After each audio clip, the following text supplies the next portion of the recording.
How to remove check-in on Facebook.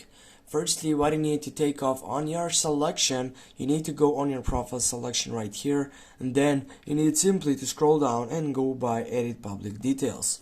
Right from here, you need to scroll down and take a look on all of these sites, including edit your about info. Click on that site, scroll down, and right from here, as you can see, there is no check-in on that selection. This is because you cannot find it, but if you take off a good control on your site, you're gonna find it right here.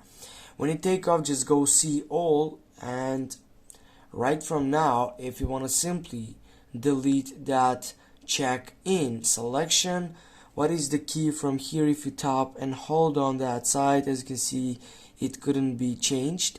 But if you tap on that site, and right from here, if you go on the three dots, and then simply, as you can see, you can report the page on that site, but as you can see, you cannot take it off. This is why you're gonna get back and simply go to your profile selection right here, scroll down, and right now you need to scroll down and go for managing your post. Just click on that filter selection, and here you can take off the filter site.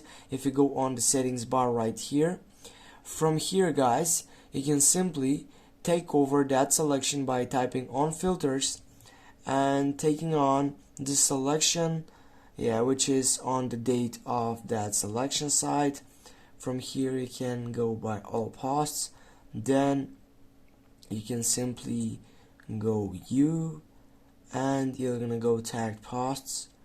Go to, I don't know, we're not gonna take off a date.